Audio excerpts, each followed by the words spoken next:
Good morning. On behalf of ISID, I welcome all dignitaries, speakers, presenters, and members of audience to the second day of the conference. We shall now proceed with the third high-level policy roundtable on strengthening MSMEs amidst global trade restructuring. I now invite the Honorable Chairperson of the session, Ms. Ashwini Lal, Additional DC, Office of the Development Commissioner, Ministry of MSME, Government of India on stage.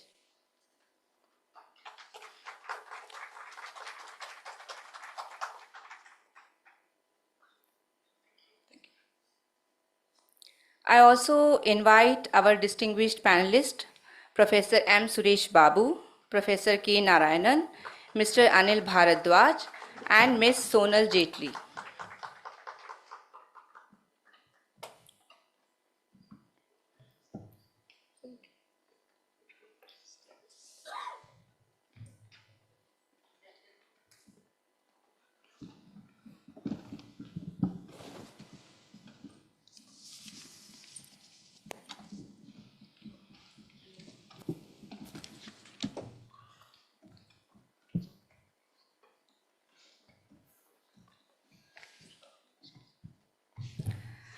Before I hand over the session to the chair, I would like to briefly introduce our chair. Ms. Ashwini Lal is an Indian Economic Service Officer. She has served the government in various capacities in the Ministry of Finance, Ministry of Commerce, Ministry of Women and Child Development, Ministry of Labor and Employment, Ministry of Textiles, Ministry of Consumer Affairs, and Planning Commission.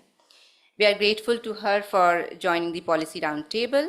I now hand over the proceedings of this session to the chairperson, Ms. Lal. Good morning, everyone. Good morning, everyone. At the outset, from here I can see. This is my card. Good morning, everyone. Thank you so much for the organizer that they have invited me to this session. Though I have some rescheduled meetings, but still I got an opportunity to meet all you guys here. So I am an Additional Development Commissioner in the Ministry of MSME. I'll give you a quick scenario of the MSME sector. This sector has emerged as a highly vibrant and dynamic sector of the Indian economy. And if you see the data, we are contributing 31% of India's GDP, 35% of manufacturing output, 48% to the exports, and the second largest employment provider after agriculture. As of now, there are more than 7 crore MSMEs registered on Udyam registration portal. This sector is important for fostering entrepreneurship, generating self-employment opportunities at comparatively lower cost, next only to agriculture. If we see this sector helps in reducing the regional imbalances. Since it's almost 5 years in this sector, if we go for the challenges, there are basically 4-5 challenges persistent in this sector that is access to credit, technology, marketing, skilling, and formalization.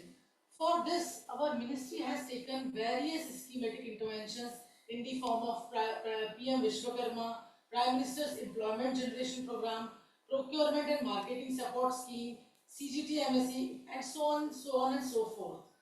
But still, we are struggling and we are trying our best to meet all these challenges. And if you see the global scenario right now, the US trade protectionist policies are there. And in this background, we have announced an export promotion mission with an outlay of 25,000 crore to make our export framework modernize to meet the 2030 targets. So I am happy to chair this session. I would like to give a small introduction of, should I give or you will yourself give? I'll introduce, yeah? So today we are here to see in this changing scenario, we are here to listen to the various opinions, and it is my honor to listen to various opinions and views of these learned scholars from the reputed institutes. Maybe some of the takeaways will help me in making policies and implementing and addressing these challenges. So I welcome all the panelists here. We'll start with Professor M. Suresh Babuji. He is Director, Madras Institute of Development Studies. Prior to joining MIDS, he was a faculty member of IIT Madras. Professor Babu has authored several publications of repute. Then we have Professor Narayanan. He is the head of the Department of Economics at IIT Bombay. In addition to his extensive teaching career, he has authored numerous articles and books published by reputable publishers. Then we have Mr. Anil Bharadwaj. He works closely with us. He is the Secretary General of the Federation of Indian Micro, Small and Medium Enterprises in New Delhi. He has engaged with several SME development projects commissioned by international agencies, including the World Bank and UNCTAD. He regularly writes on issues affecting Indian MSMEs, and we always get very valuable inputs from Anilji. And we have Ms. Sonal. She is an executive committee member of the Women's Entrepreneurship Platform. I hope you are working with NROI Madam. She is a very senior officer of our service. She is a gender and development finance professional with more than 14 plus years of experience through projects with development banks, international funding agencies, UN Women, and community-based institutions in India. So I welcome all of you, and I think we can get back straight to our work. You have all the minute-to-minute program. You have been given 10 minutes each. I would like to listen to your views, concrete views, actionable points, actionable recommendations, which will help government to utilize the results of this conference, right? So I'll invite first Narayananji. He can start with, or should I, as per wish, we are all open, no problem.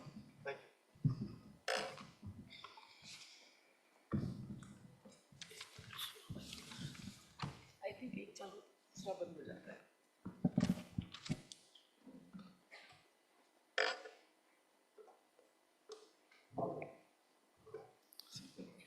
Ladies and gentlemen. Yeah. Thank you. Thank you, madam. I'd like to thank Dr. Nagesh Kumar and ISID for giving me this opportunity to share some thoughts on the, MSME sector, what I've been working on of late, which Dr. Nagesh Kumar is aware. So, as was pointed out, that the MSME is the backbone of the global economy, not only India. And as India aspires to become a $5 trillion economy, MSME has really emerged as a critical driver. So some data has already been shared by the chair, so I will not add on to that. But most importantly, I want to focus on the productivity improvements and labor efficiency of this sector that Ministry of Finance has been harping upon for some time.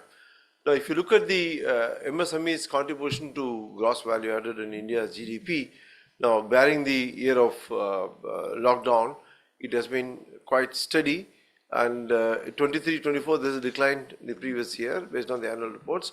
But beyond this data, what we have computed is the efficiency score. So we look at the deploying basically the what's called bootstrap DEA technique. We measure the technical efficiency of the manufacturing MSMEs, and then we find that many of the MSMEs are not really operating at very high rates of efficiency, and a reduction in input usage by 16% can enhance efficiency, as the average bootstrap T is about 31%, which is relatively less. But we also look at the kernel density function in terms of the efficiency. But if you break down there, I understand there's a huge heterogeneity between micro, small and medium enterprise. So when you break down, we see that there's a big difference between this. And also we try to look at the bootstrap estimation of each of these, and we find that micro tends to be quite high when compared to small and medium. But here again, the story doesn't end here. There are not many research have actually looked into the regional dispersion or distribution of the MSMEs. And here we find that there's a huge regional disparity in the MSME's performance. If you look at the average technical efficiency or the age of the firm or others, we find that MSME located in the eastern part of India exhibit the highest level of efficiency, technical efficiency. This holds true when sectoral heterogeneity in terms of size is controlled for the meta group frontier analysis also. And MSMEs located in the eastern region are more experienced than the other regions, and this could be a possible reason.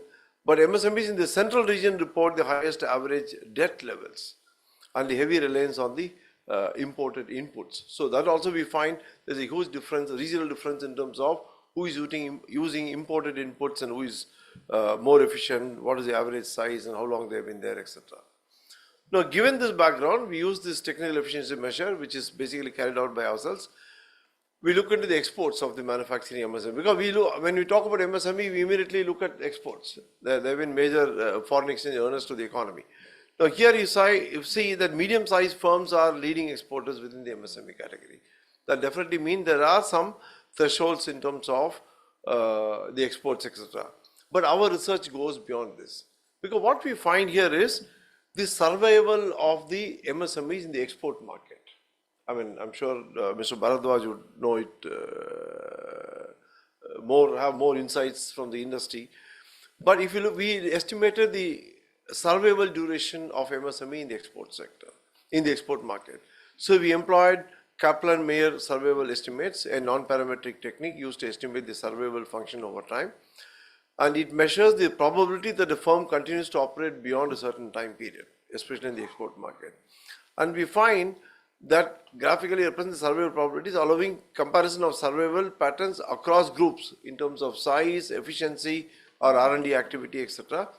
And we find in the case of Indian MSMEs, the KM survival estimates help identify how long typically remain active. Firms typically remain active at the stages at which most exits occur, reflecting the stability. Now let me show you the data. Our estimate shows that survival period is only 2 years, especially for micro enterprises. So there is something that, Professor Golda was talking about Born Global in the earlier session. Now here we're talking about MSMEs, could be part of the Born Global as well, but of course, they could be part of the MSME sector as well. So we find that the number of cases where they've survived so how many of them exit the export market within the first 4 years of exporting? Almost 48%. Substantial. That they exit the export market. They are export, but then they exit. So new firms come in and they export. So that's how we find. And micro firms struggle the most. No, there are various reasons for this. We have done detailed paper on this and it is been under review for a publication. Now, we find that the survival estimates that we try to see under alternative scenario in terms of R&D, in terms of efficiency, etc., we find over time more efficient MSMEs tend to survive longer, highlighting the need to prioritize efficiency improvements or enhancements. So that's why it's important to focus on technical efficiency in MSME sector. And MSMEs engaged in R&D activity also have higher survival record. So that's why we try to say that, look, if you support their R&D activity, you also help them to improve the efficiency, then they can survive in the export market longer and more sustained way. So these are all things coming amidst global trade restructuring, because there's also something that we would like to focus on as the US, tariffs on Indian commodities surged from 3 to 50% within a year, severely impacting the MSME sector. Now, if you look at the global trade restructuring, they offer major opportunities, but realizing its potential requires tackling challenges in quality standards, compliance, digital infrastructure, and global value chain integration. The government initiatives like PLI schemes, ONDC integration, and PM Gati Shakti are all centering the MSME sector node ecosystem and enabling global competitiveness. But MSMEs also need to invest in certification like ISO, Z, technology upgradation, and leveraging free trade agreement to fully benefit from the emerging trade opportunities. So India's cost advantage, young talent, and strategic location position is strongly as global supply chain diversity. So that's why, given this, our suggestion, madam, here is the following. It's important that we encourage R&D activity among the MSME sector also. It's not that we limit only to the large enterprises. It's important that we provide financial support for technology adoption of small and medium enterprises, which are found to be less efficient than the micro firms. Secondly, adverse impact of debt. In fact, it's very important that many of the banks, which I can share with you based on the insight that we had, I'm sure Mr. Bharadwaj would know better than us, that whatever feedback that we got, are dependent on indigenous money lenders for the working capital. Because most of all those several schemes of the government are there, credit concession, interest rate concessions, but the banks are not ready to lend the money on working capital. And they don't require fixed capital loan for fixed capital for too long. So therefore they have faced liquidity problem. So that need to be addressed when they are literally not unable to break even because of high interest rate charged by the indigenous local money lenders and all that. Thirdly, supporting scale economies to MSME can also reach their threshold. We have been enhancing the definition, changing the definition, but we also will have to encourage them to improve this size or scale of operation, which they will experience efficiency gains. And a need for region-specific policy also required, because we need to understand that we are a heterogeneous country, and we believe in unity and diversity.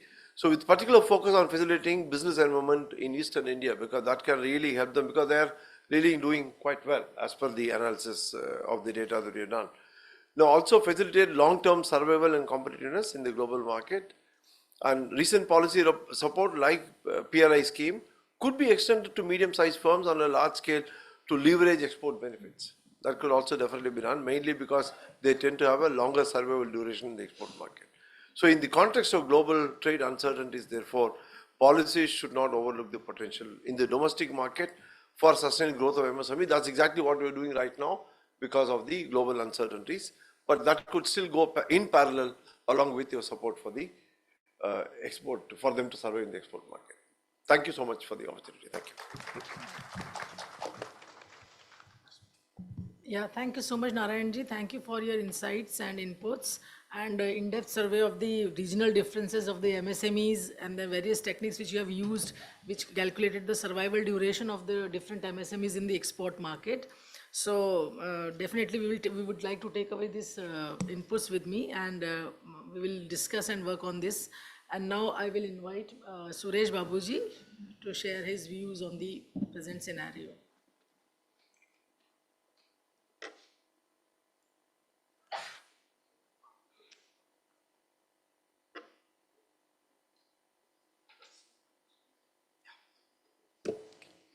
Thank you. Thank you, Chair, and thank you very much for this opportunity to be here today. What I shall do is to provide you with an overview of the challenges that MSMEs are facing at the moment with the changed tariff rates, and perhaps some pointers in which we could actually move forward. So this is the outline of my presentation. I'll start with this great disruption that we are witnessing now. What is the disruption, or what is the magnitude of that disruption? What are the likely macroeconomic impact? And I say likely because every time or every day there is a change now. Nothing is stable. So there is always a disequilibrium in an equilibrium kind of a thing. And what are the microeconomic and sector specific vulnerabilities that we see in certain sectors, especially for MSMEs? And I would say there are 4 action points which we could take in terms of the next step in charting a new course. So let me start with the great disruption. That is, we all know that 50% increase in US tariffs, stemming an initial 25% duty followed by an additional 25% duty. Now there is uncertainty whether it is going to continue for a long time or whether it is to be rolled back. There are also differences in terms of the views on buying oil from Russia. So that is going to hit approximately 60.2 billion Indian exports to United States, which is one of the largest trading partner of India. Now the threat is that there is a fear that we might become slightly non-competitive with several other developing nations competing for market space there. But more importantly, what has happened in recent times is that the global economic and economy itself has entered into an extended period of uncertainty. So this period of uncertainty is going to continue for a longer duration now. Because we thought that the Ukraine war might end, no. We thought that the Israel peace might hold on, no. And now there is this Trump effect again that is playing out. So MSMEs have to grapple with this extended period of uncertainty, and that's the challenge.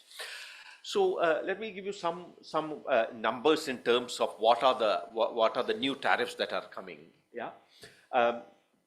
Well, in terms of the shrimps, for example, 50%. Yeah, from 0 to 50. Yeah. Again, in terms of carpets. Yeah. Whereas in terms of pharmaceuticals, no tariffs as of now, right? Textiles, 59 will be the total tariff payable now, right? And whereas in the case of smartphones, well, there is no tariff as of now. So what I really want to infer from this is that there is a kind of a skewed impact of these tariffs on various sectors, and we try to see how it plays out. In certain sectors it is very high, certain sectors it is high, and in certain other sectors it is very low. Now I want to draw attention to these very specific sectors like textiles, shrimps, that is marine products, and again, diamonds, gold products, yeah, and carpets, where a lot of, small units are actually, having their production in. Okay.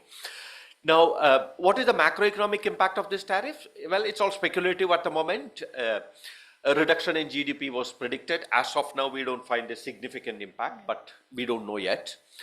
So what we do, we can take the worst case scenario, not the best or the possible thing. In worst case scenario, the tariffs could lead to 0.9 percentage point decline in growth.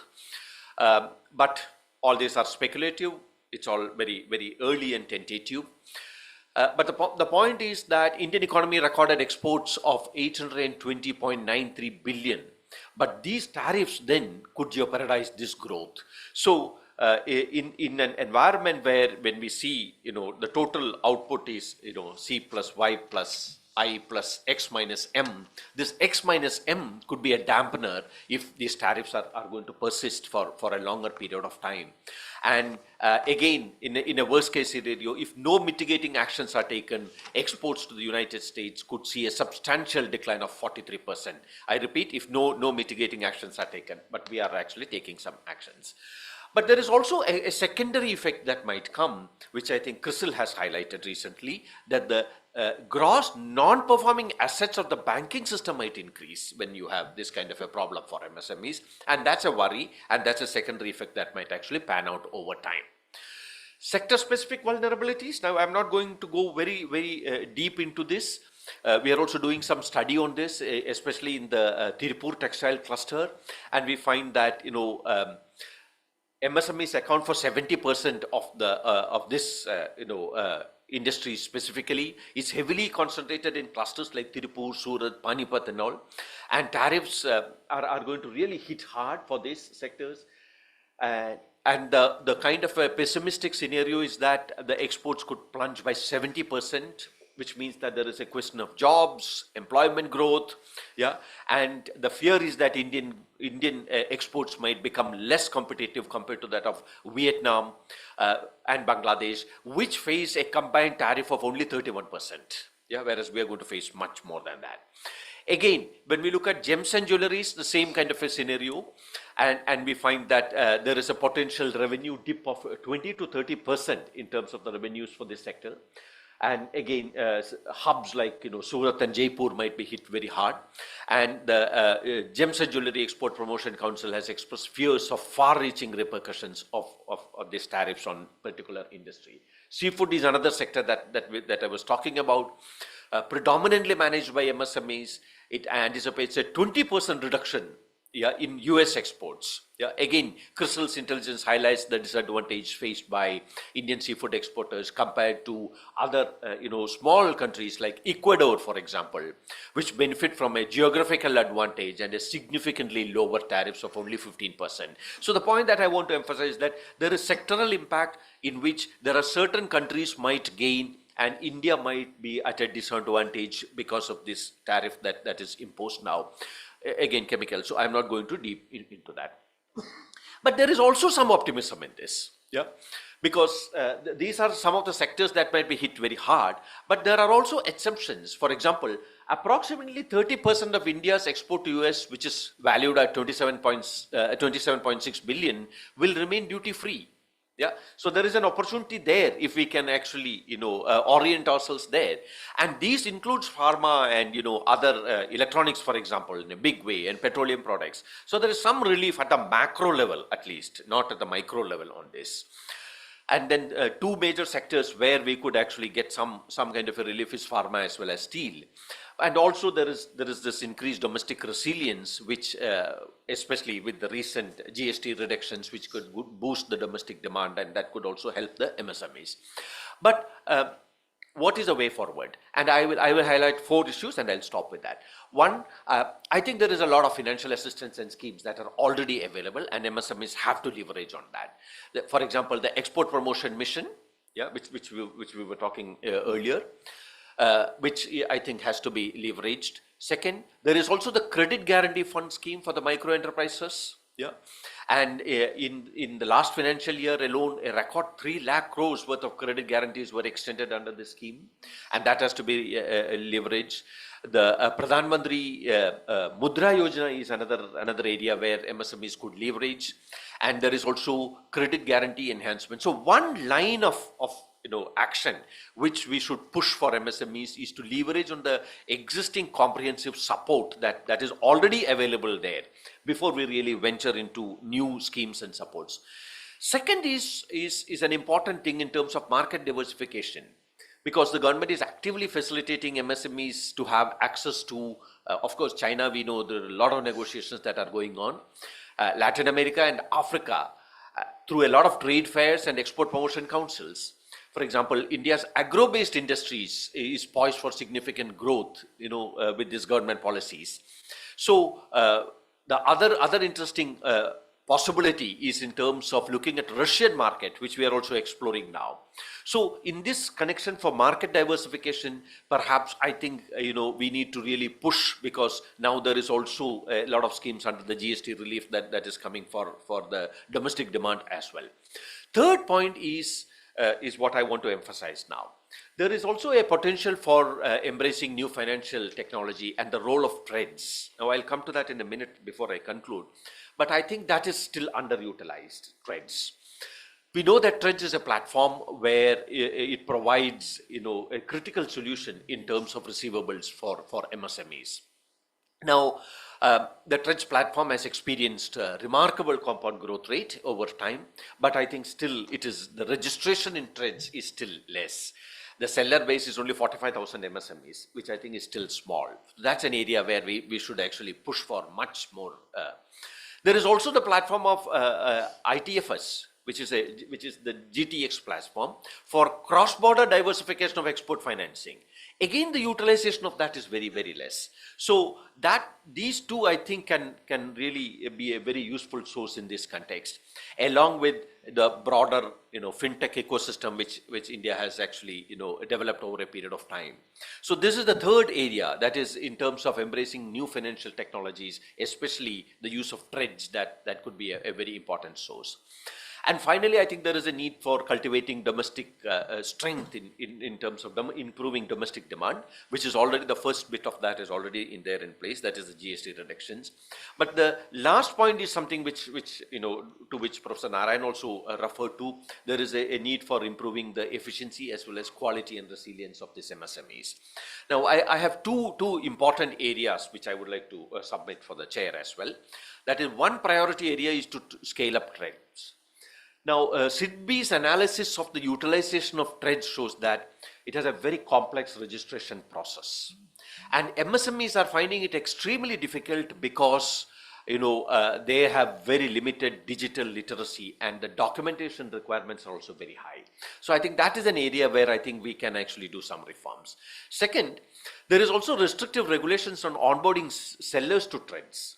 Now, non-MSME suppliers are currently not allowed onto TREDS. So I think that is something which we can actually open up.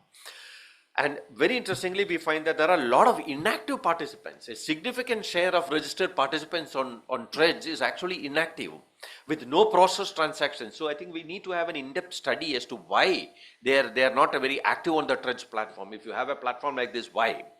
And there is also the complaint that For small financiers, it's not very profitable because it brings in financiers, sellers, and buyers together. So the big financiers have an advantage, and the small financiers are left. So one of the priority areas which I would really submit is to really scale up Threads platform and enhance its kind of a usability. The second area is to really look at the startup ecosystem a little more carefully, and this is also stemming from Professor Narayan's earlier comment that see, in the last 10 years, when we started the whole, Startup India initiative, we find that there have been close to 1.9 lakh registered startup under the DPIIT's framework, and it is expected to cross 2 lakhs.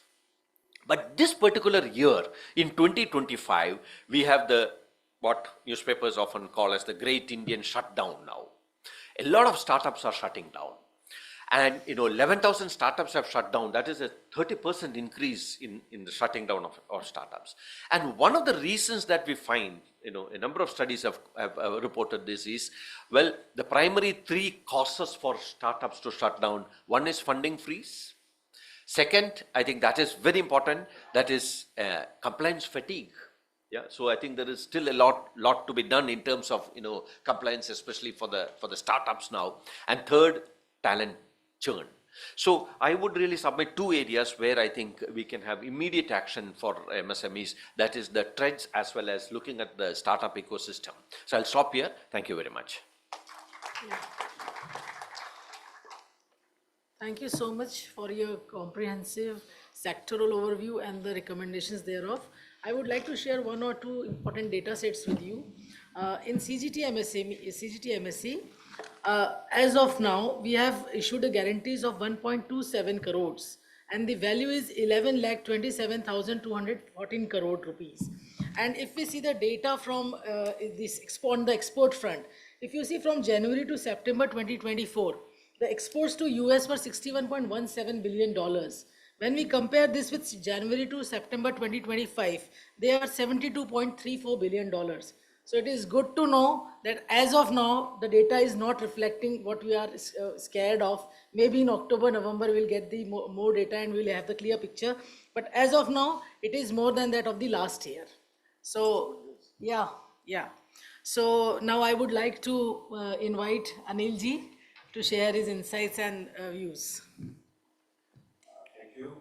Thank you, ISID, for inviting me. The Ministry of MSME actually came into being in the NDA earlier regime, and the minister at the time, the first minister of the Ministry of MSME was Mr. Rajesh. And she was very dynamic and very productive minister, not only in her tenure on the ministry and being the MSME yet in a lot of other initiatives, including the CGT. Yeah. While remitting the office, she made very interesting comment, and that was that like Hari Anant Hari Kathan, similar are the issues in MSMEs. It was to capture the complexity and the breadth of this sector. So when we say MSME is a sector, actually it is a misnomer, it is more a segment rather than a sector because it contains so many other sectors. And within them there are layers and layers. So you have micro enterprises, you have small enterprises and medium enterprises. So Madam mentioned about that we have reached a number at the portal that's approximately 7 crore. When roughly it goes off after some time suddenly. So after out of this 7 crore, 30% are actually manufacturing and the rest are related to services.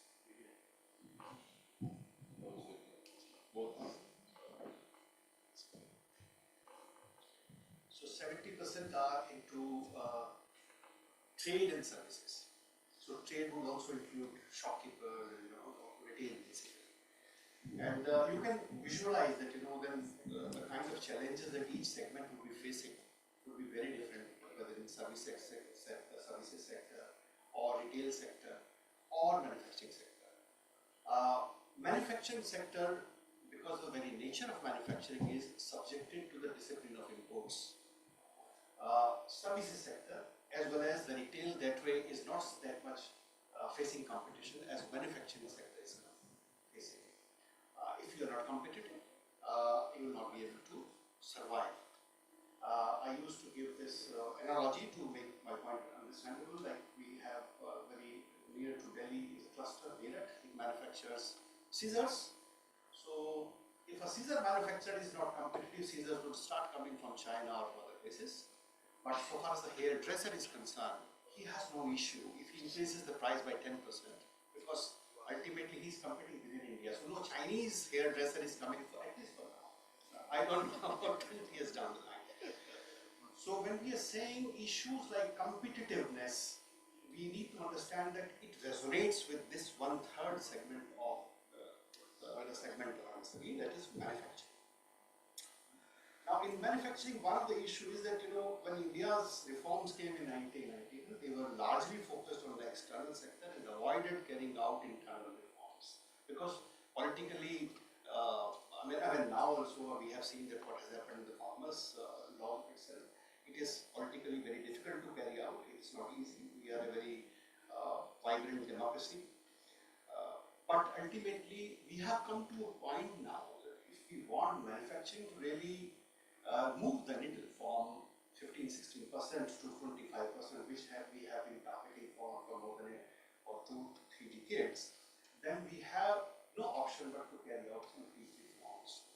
We have recently shared a paper with PMO, and we highlighted some of the issues under 3 buckets. I'll share quickly some of the important points with you. One relates to regulatory reforms. The second is reforms to enhance the efficiency of the factor markets. And third is the strengthening of the manufacturing family ecosystem. In the regulatory reform space, one of the elephant in the room is that, most of the MSME sector or segment is informal in nature. It is the informality that is the biggest problem. And why it is informal? Because they are operating from areas which are quote-unquote unauthorized, not registered, not recognized or whatever, and many of them are almost 30 to 40% are operating from home. Operating from home is not allowed, is not legal. The moment the authorities gets you, then you have to pay double the electricity charges, double the water charges, your home rent also increases, the house tax. So people tend to work in a very, very small, they have very small operations so that they remain undetected by the authorities. So it's a very perverse incentive to stay not only very small, but also informal in nature. So we have suggested a couple of initiatives there, like some kind of amnesty scheme or with a compoundable fee or a policy for non-conforming industry pockets which are there and recognizing. Some states have already started taking some good decision. For example, Haryana has come out with a policy that if in any particular place more than 50 industries are working, they would recognize it as an industrial area and would start providing all the facilities that are required, because they are already there. They are already creating output, they are already providing employment. You just have to recognize them. You can't wish away what is already there. Similarly, in the case of compliances, whether it's related to Factories Act, fire, pollution, building bylaws and so on and so forth. So there are best practices worldwide that the regulation is within the government space, but so far as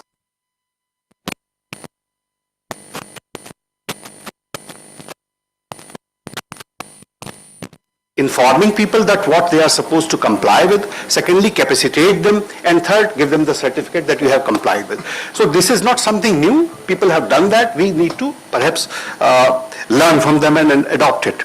Similar is the case with insolvency and bankruptcy. As you know that we have an act from 2016 onwards. FISMA has played a very important role in bringing that, but unfortunately this act leaves out or excludes micro enterprises typically, which are proprietorship partnership firms. So there's time that rules are notified and these are also included in this space. Why? Because you'd be surprised that more than the farmers, it is the self-employed entrepreneurs which are committing suicide in case of failure because there is no exit mechanism available. So that there are a number of other issues that are related to access to justice. I don't have time to really go through all of them. One important suggestion that we are giving is that we need to set up a mechanism of regulatory impact assessment of each and every regulation that is being discussed, that is coming out, that is the pipeline that is coming, as well as the existing ones. It is a standard practice all over the Western world where all the regulations are subjected to very rigorous work of the regulatory impact assessment. Now, on the second bucket, that is reform to induce competition in factor production. So that includes about the land, finance, and raw material.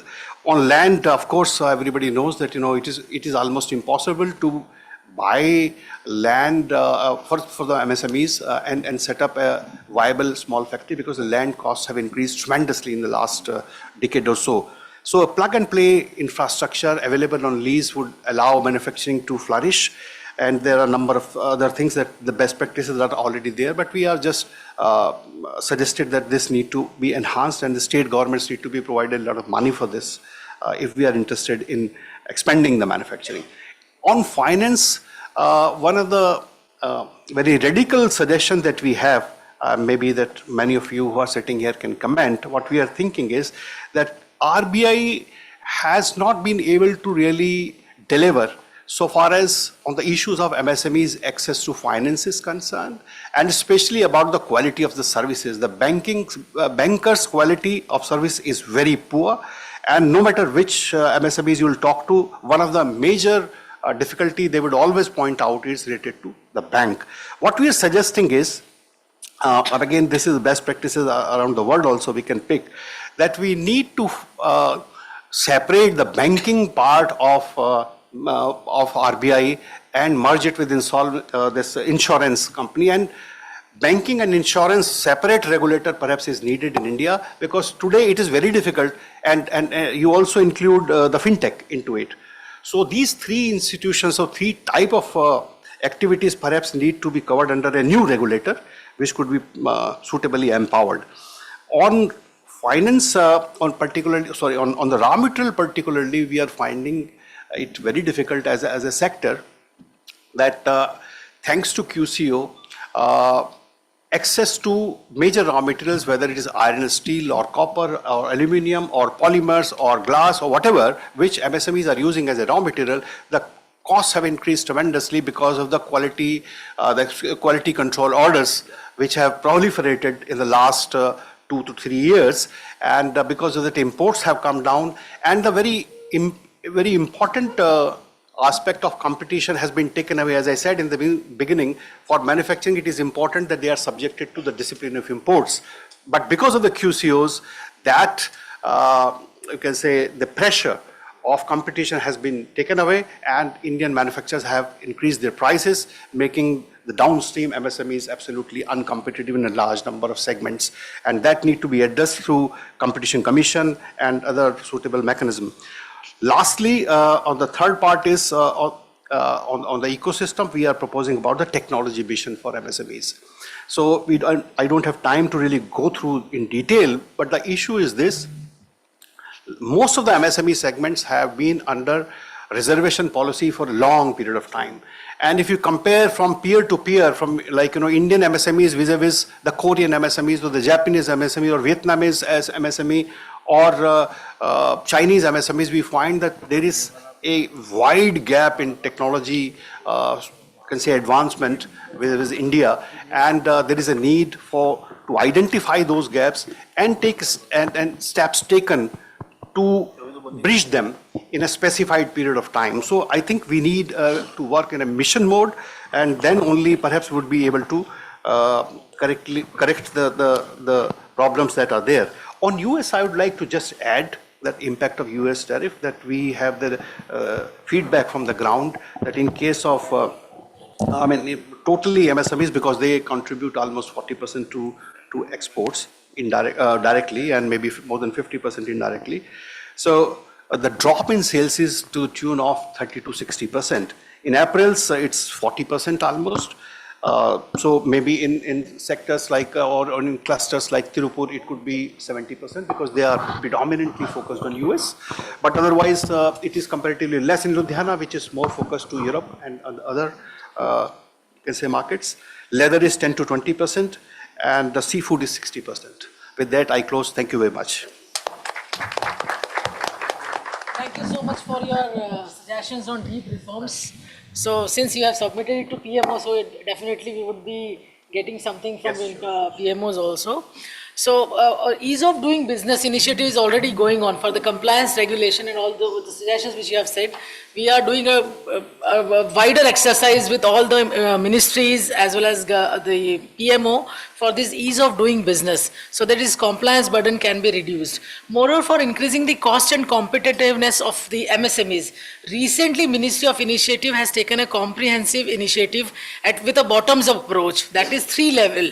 We are conducting 75 workshops on 75 locations across India at the cluster level. Then we will do it at the zonal level, 11 workshops, and then at the national level we'll do a summit. So here we are identifying the grassroots level challenges and the practical suggestions to resolve them. So hopefully we'll get good recommendation and we'll go forward in this direction also. So now I would like to invite Sonal ji to share her views on this scenario. Thank you, Ashwini ma'am. Thank you, ISID, for inviting me. I'm actually coming at the last moment, sorry, in place of Miss Roy, and she had something very urgent come up, so she apologizes she could not make it today. But we're working very closely with Niti Aayog on the Women's Entrepreneurship Platform, and Miss Roy had asked me to share a lot of work that we're doing on women-led enterprises, and also share what we've learned while doing this work, and why we want to bring in the landscape of women-led enterprises is, of course, because it's extremely critical. Women are 50% of the demographic, and women are also more than 67% of women workers are self-employed in India, which means either they are in nano, micro, medium or small enterprises. So it's extremely critical to look at the issues of women-led enterprises, where they are concentrated, and how do we encourage them to graduate from nano to micro to medium and then to small, so that the entire sector, the major demographic working in the MSME sector can also support high quality enterprises. So in terms of support required for women-led enterprises, we've done a lot of research with Niti Aayog. Some of our research findings that I wanted to share today, which are very interesting and was also a great learning for us, is that we absolutely, as all our veteran speakers before me emphasized, that we absolutely need to focus on comprehensive ecosystem-based support for enterprises. Why? Because any which way is building a profitable enterprise anywhere in the world, leave alone India, which is not a country, a subcontinent, I would say, given our diversity and size, is an extremely difficult task. So building an enterprise, becoming an entrepreneur, and a profitable enterprise on top of it, whether you're nano, micro, small, is an extremely difficult task, equivalent to raising a child, I would say. So it's very critical to provide a very comprehensive end-to-end system of support for the MSME sector. We've created a framework based on our research on how this ecosystem-wide support should look like, especially in the context of nano and micro enterprises that are led by women. Our research says that we need to provide support across 6 key ecosystem needs. So promoting entrepreneurship is the first step. So it's very critical. Still young people across India look at jobs, and especially government jobs in tier 2 and tier 3 cities. So how do we promote entrepreneurship as a career pathway across India much more rigorously? Second is training and skilling. So training and skilling is extremely important to churn out future entrepreneurs. And training and skilling, we're not just talking about skills that you need as an entrepreneur, but also sector specific skills. Which sector you're going to start your enterprise in, and what sector specific skills do you need? So training and skilling, both general entrepreneurial training that you need to become a resilient entrepreneur, because entrepreneurship is laced with failures a lot of times. So that resilience and the capacity to become a resilient entrepreneur, and also sectoral specific skills that you need to make a profitable enterprise. So training and skilling is the second key need that needs to be served for the entire ecosystem. The third is access to finance, which we know is the lifeblood of entrepreneurship for every segment, not just for nano, micro, and small. But access to finance, access to markets, mentorship, and networking, which is very underserved and ignored need and not talked about. But our research finds that mentorship and networking is extremely critical to help MSMEs grow, to help them remain profitable and help them get market linkages and the resilience that is needed to build profitable enterprises and wealth through entrepreneurship. Sixth and last but not the least is compliance support and business support services. So compliance, because if you're export oriented, you need much higher support in terms of navigating tariff and non-tariff barriers in the changing environment, a lot of legal support, how do you remain on the right side of taxes, all the legal filings that you need to do, and also a ton of business support services that are very sector specific that are required across segments. So these are 6 key ecosystem needs that require support, especially for women-led enterprises and across the sector. We also, something that we did is we understood that there is a lot of government support that is already available in the ecosystem. We tried to map all of this government support, and government support is channeled to citizens and entrepreneurs through schemes.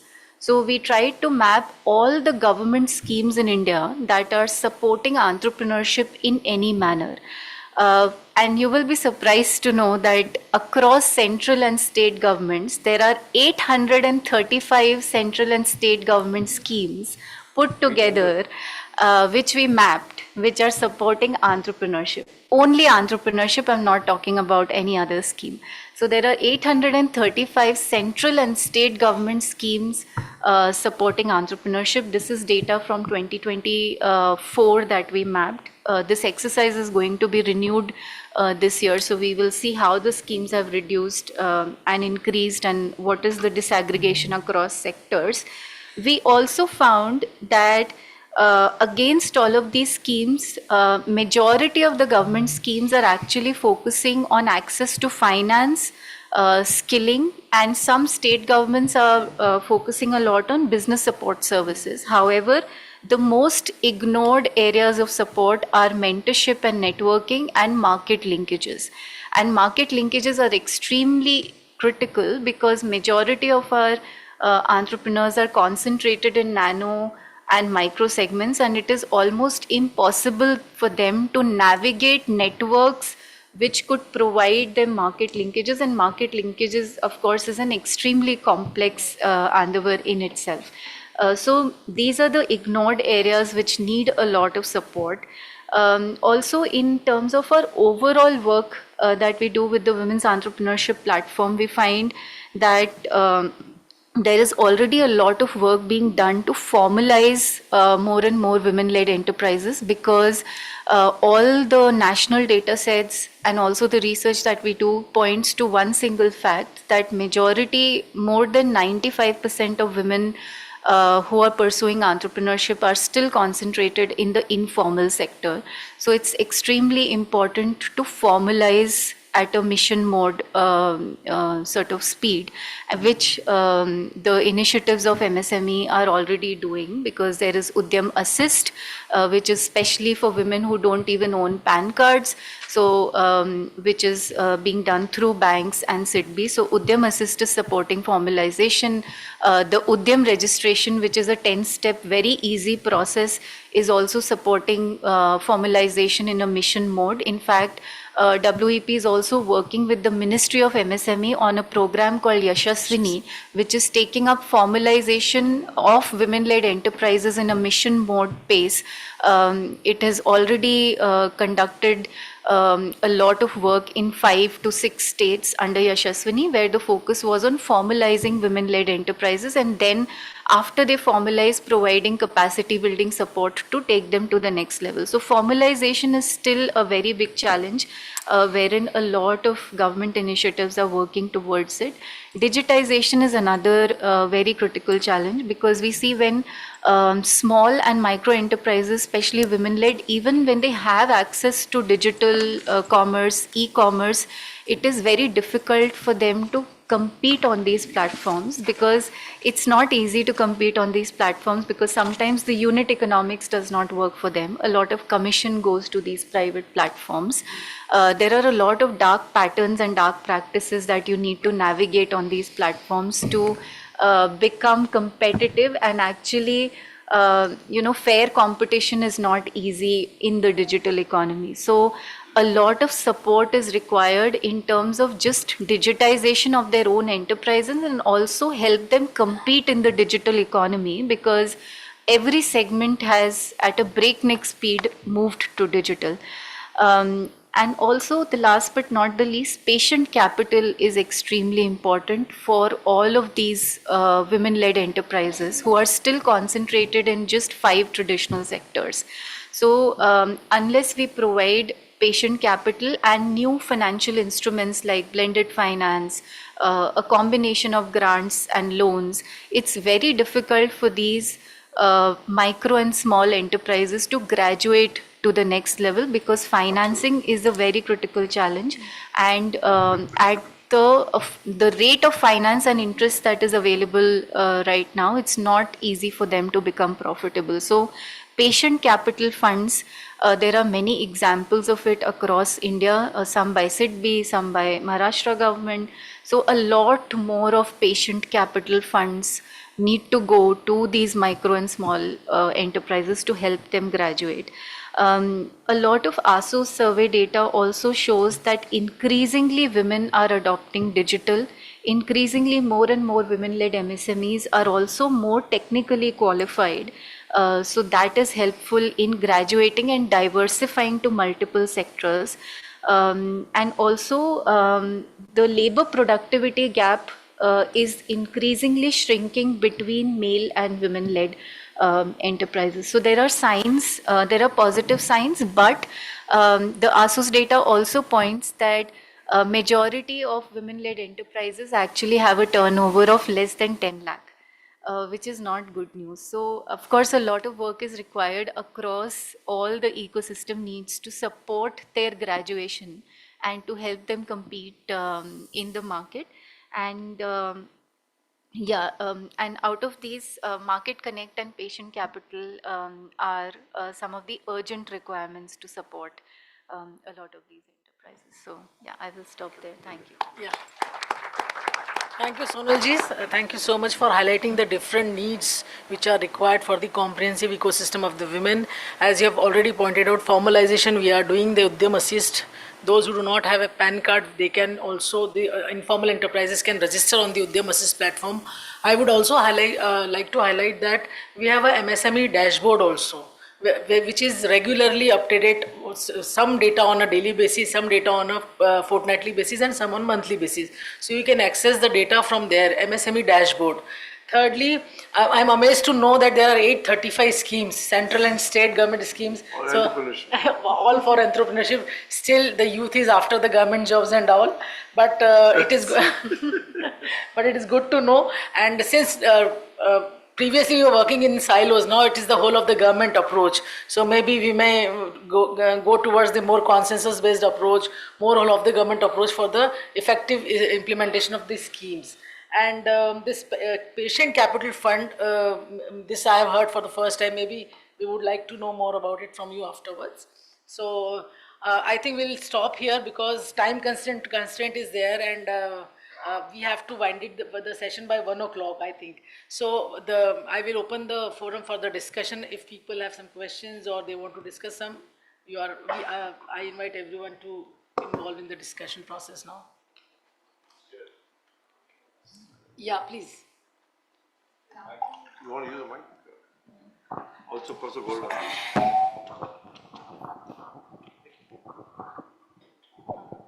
So you want to ask first? Good afternoon. Myself, Divya Seth. I'm a PhD scholar at ISID. So my question is open to all the panelists. How can India redesign its MSME incentive framework to reward scaling up, rather than creating a small scale comfort zone which discourages expansion? Thank you. Yeah, my question is basically to Ms. Jetli. She said that there is increasing formalization of the informal sector enterprise, especially about the women-led enterprises. What makes, or how do you define formalization? If somebody gets Uddam portal registration, does that unit automatically becomes formal sector? Is that the definition? I mean, there's something need to be think about. If somebody is registered with GST, maybe I can consider that is a formal. But somebody registered with Uddam portal, I have hesitation. Also, I have a related question. As you know, Uddam portal now over 7 crore, 8 crore units are registered. A major discrepancy that has come in the data system is, in the ASU's data, only I think 1 crore are shown as registered. And this has been a major problem, that the data system, the entrepreneurs, when they are asked, they don't reveal that they are registered with the. So is there any suggestion what really can be done to resolve this discrepancy? Yeah, any more questions? Yeah. We'll take the question and then we'll answer them, right? So my question is to Mr. Anil Bharadwaj. You said about banking with insurance and including fintech. Could you take a moment to expand that a little bit, please? And the other point I want to make is about formalization. So mostly even registration on the Udyam platform or even with the GST platform, it's more of a registration-based or enterprise-based kind of formalization that we are talking about, and not the way formalization was understood to cover social security and other things. So how are we looking at it? I mean, is registration-based formalization enough? Thank you.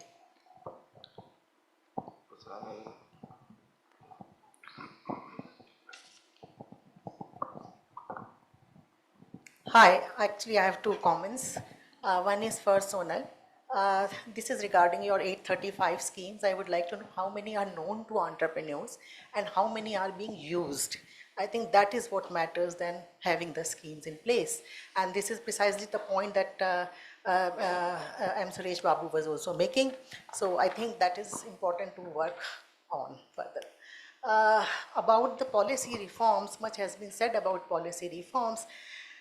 Well, actually, when we do policy reforms, we have been doing it actually for so many years, and we find that nothing much is happening in manufacturing. Of course, manufacturing is growing. I won't say that it is not growing, but then it is not accelerating the way we want it to accelerate, because our target is to achieve 25, and there was a comment from the speakers that we still are, you know, at the same level of 16%, even though for 2 decades we have this plan of reaching this 25%. I think this was the comment from the speakers only. So my question is that even after having so many reforms, why we are not successful? I think that is what is very important to see. So perhaps we do some piecemeal reforms and then we don't see how they are affecting the actual outcome through the value chain. For instance, we had GST reforms, but how they have affected different sectors through the value chain, that we didn't really see. So this is why the compliance actually is very difficult, and the effectiveness. So it is very important to see how a policy reforms is affecting different sectors through the value chain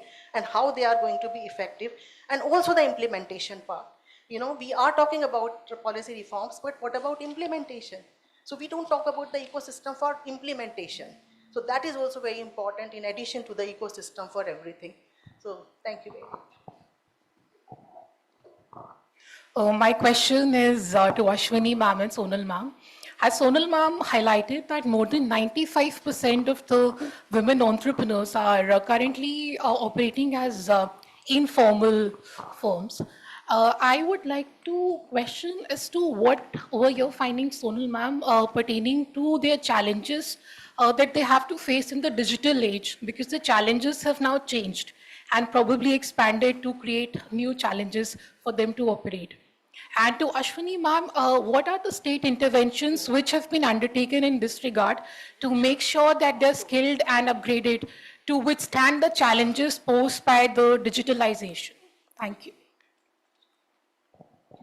Maybe. Yeah, we will do one thing. Any other question? Yeah. Good afternoon. Thank you for such informative session. Ma'am, my PhD is based on assessment of Z certification, and from my experience from field visit in Haryana, I noticed that many MSMEs had Z certification or ISO certification, but those certifications were just on paper. They were not actually practicing those requirements in reality. As we see for the larger firms, we have disclosure framework like BRSR. So I want your opinion on this, that what happens, or will it be possible to have certain disclosure framework for these small enterprises, so that they have some accountability and they have to disclose certain data, and they are forced to practice these certification requirements on ground realities to follow sustainability. Okay. Yeah, so can we start with the giving answers? Yeah, Sonalji. Yeah. So whatever So- questions have been put up to you, you may like to answer them. Yeah. Thank you, sir. Maybe I'll start with the question on formalization.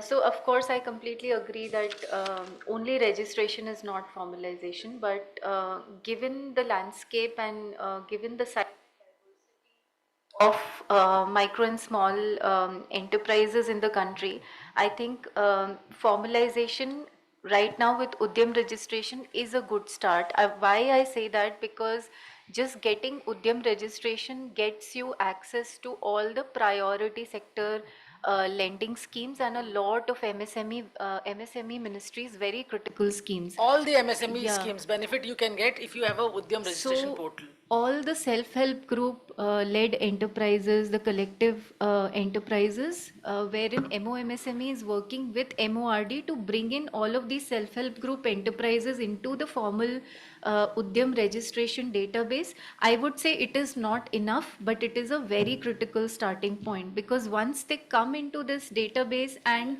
this registration links, this at the back end is also linked to the GST database, and then you also have a lot of understanding of the changing landscape and the size and just the texture of these enterprises. So starting with this registration is critical, but it is not enough.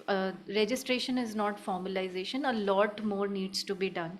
So, but it does give them access to the starting point of all the priority sector lending schemes and MOMSME schemes, a lot of which have 20% to 30% affirmative action for women. So there are a lot of good provisions, specially targeted for women entrepreneurs in a lot of MOMSME schemes. For example, 20% women can get free support to exhibit at international exhibitions. And there are a lot of such provisions which women entrepreneurs themselves don't know about. So, of course, a lot of awareness, as ma'am said, is required. I would like to add here also, in India International Trade Fair, 100%, the stalls are 100% free for the women entrepreneurs. The stall is costing around 3 to 4 lakhs, but for women entrepreneurs, it is completely free. Secondly, for women entrepreneurs, there is a provision in public procurement policy also. So we have kept reservations for women in different schemes for the financial support as well as for the marketing support. Yeah, and in terms of the schemes question on how many are known and used, that was one of the objectives of the exercise, to put everything together and make it accessible, so that in terms of information, at least you have everything in one place. So now on the women's entrepreneurship platform, any user, and we have more than 70,000 users registered, women entrepreneurs registered as users, you can go to the platform and you can matchmake on which, based on your sector, which scheme is available, and also based on your state, which state scheme is available to support you. So at least all the information is in one place, and it's not a data dump. It is information that is updated regularly. So that is the first sort of starting point to create more awareness, and the platform is trying to create more awareness of all of these schemes through regular digital outreach and also regular state workshops, including working with the Yashaswini program of MOMSME.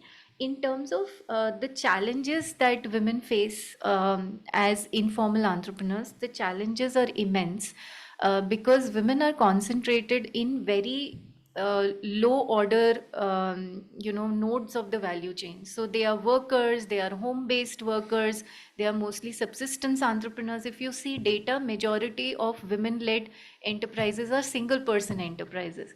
So how much, a lot of support is required to help them to overcome all of those challenges, and that is why you see a lot of women-led collective enterprises, because the self-help group system provides bank linkages, provides loans, and all of that, and also enterprise based support. So and women are concentrated in low value sectors. So, and the sectors that sir was talking about, textile is very badly hit by the tariffs, and textile, majority women entrepreneurs work in the textile sector still. So majority women are concentrated in manufacturing. There is emerging sort of entrepreneurship in the service sector, which we see has a lot of potential, because women are running homestays, many other service sector enterprises for which more data needs to be collected. But challenges in the low value sectors are immense, and a lot of support is required to overcome those challenges. And the second is digitization, formalization still needs to catch up to support them to graduate to the next level. And financing is a huge challenge, because these women don't own collateral. Banks still don't give you loans above 50,000 or through a government scheme if you don't own collateral. Women traditionally in India do not own land. Land is still the biggest form of collateral that banks look at. So I think we can move to Anilji. So I would comment on three specific questions that may be related to us. One was, of course, that why, in the natural scheme of things, the units are not growing from micro to small to medium. So what is kind of stopping them? And in that regard, if you could recall, there was an economic survey in 2018-19, which very clearly identified those issues, that what is holding. They termed these enterprises employing less than 100 and remain there for decades at the same level. And he used the term dwarfs. So companies that are dwarfs, so remain there, and age keeps on growing. So there are a number of issues. They identified it. The list is there, so I need not spend time on that. But I'll just add that, from the MSME perspective itself, there are a couple of things that are holding them at the lower level. One is the social security cost. So the more, like, you have 7 crore enterprises, and if you take 30% in the manufacturing sector, approximately 2 crore enterprises, but how many of them are employing more than 10 people? Any guess? Out of 2 crore, how many of them are employing more than 10 people? 2.5 lakh, which includes, because under the annual survey of industry, this is the number we have, 2.5 lakh. That includes all the corporate sector, that includes all the PSUs, that also includes all the other type of enterprises. So the point I'm trying to make is, so we have social security cost and the cost of compliance that is sort of pushing people to remain below a level, and that we need to change. And one of the suggestion was with regard to social security itself, that how we can do that. So currently it is 30% plus on the wages. So what we had proposed is that, can we bring it down to 10% and flat rate, you deposit that particular amount, and then you are absolved of all the compliances, and government can take care of, our EPFO type of institution can take care of the social security. That would allow a large number of these 2 crore enterprises to move from really informal, as Professor Goldar was saying. This registration with them is not going to make them formal. It is formalization like this. When you start disclosing the number of people that are there working in your factory, and you put them on the rolls. The second point is with regards to manufacturing reforms, and Radhaji asked a very important question. Actually, madam, competitiveness is a moving goal, because there is no one can say level that once you get there and you remain competitive forever, because we are competing with the world. If we are not reforming with the same speed as perhaps China is doing, or Vietnam is doing, or other countries are doing, we would always be lagging behind. So if our manufacturing is not growing enough, more than 16%, 17% to 25%, it is because our competitors are working very hard. They are working harder than us. So that's the point. Otherwise, GST has done tremendously with regards to MSMEs, made them competitive, and that's why they become part of the global supply chains. Had GST not come, the whatever white goods sector that we have in India, whether it is refrigerator, AC manufacturing, car, etc., MSMEs would not have become part of this in absence of GST.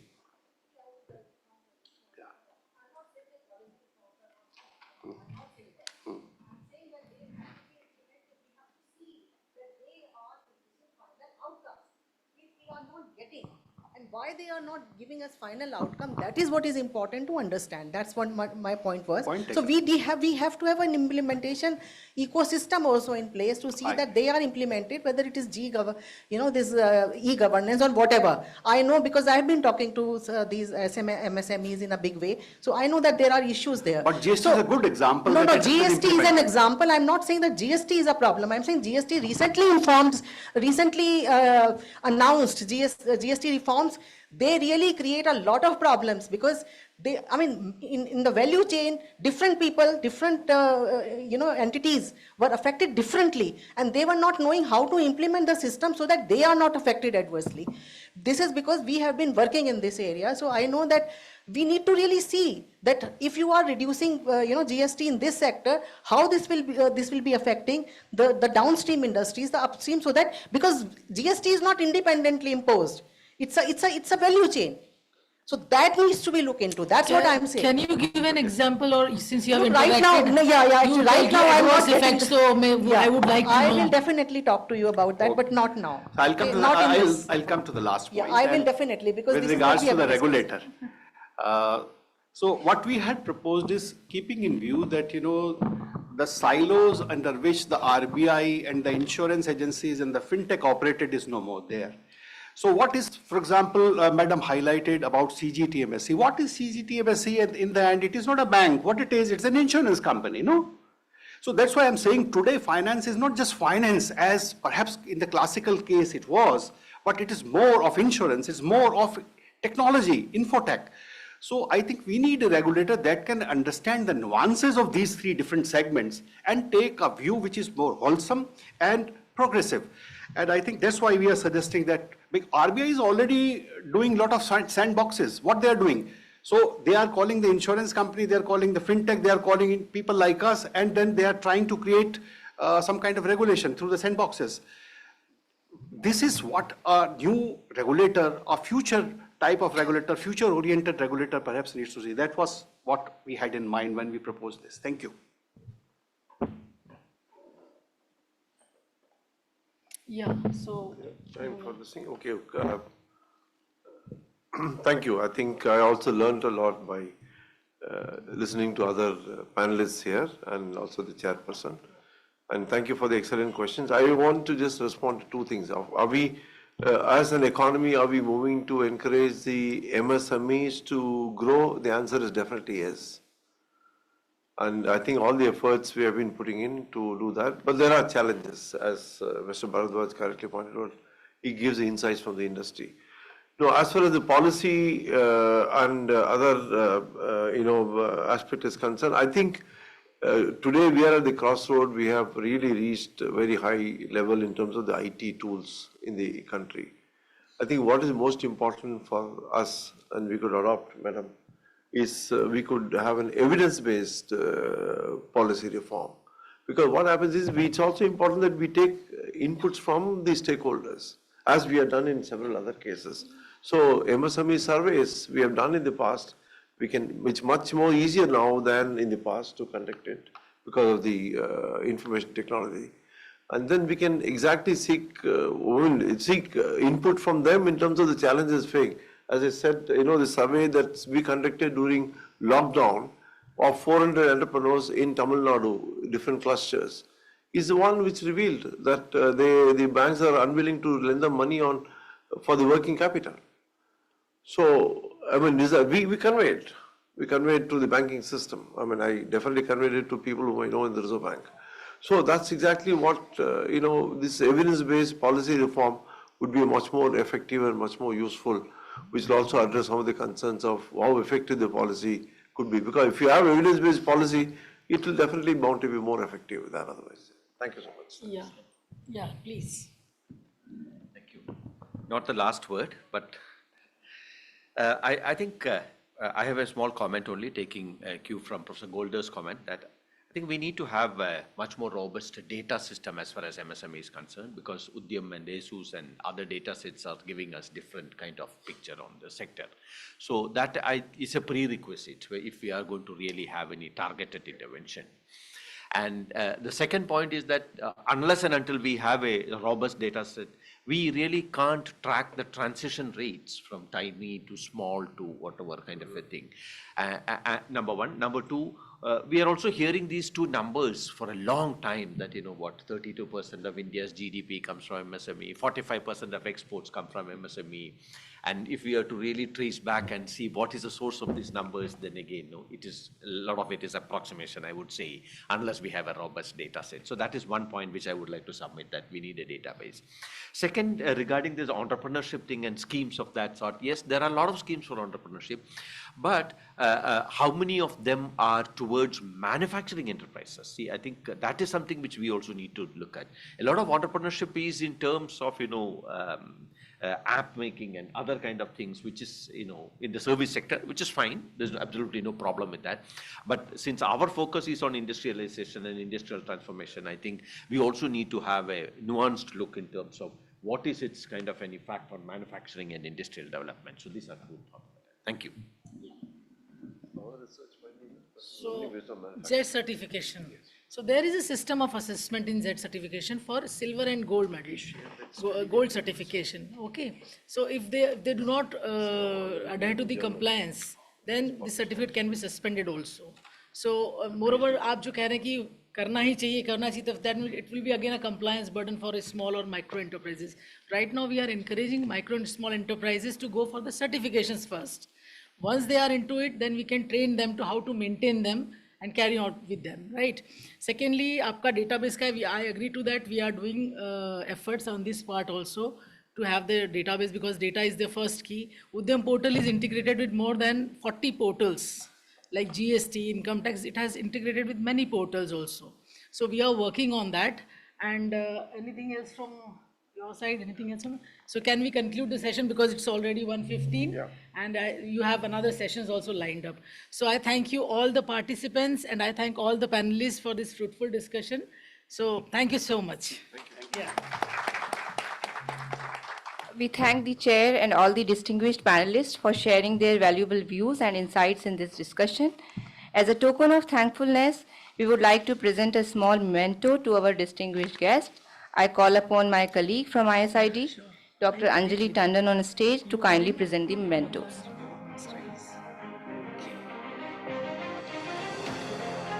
Kindly present to Ms. Ashwini Lal.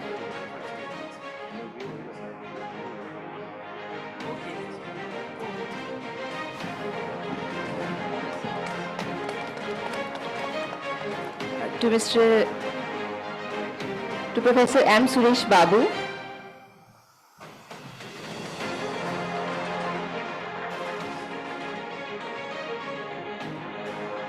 To Professor K. Narayanan.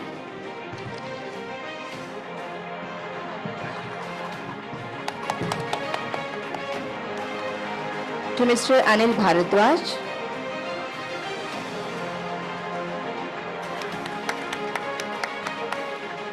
To Ms. Sonal Jetli.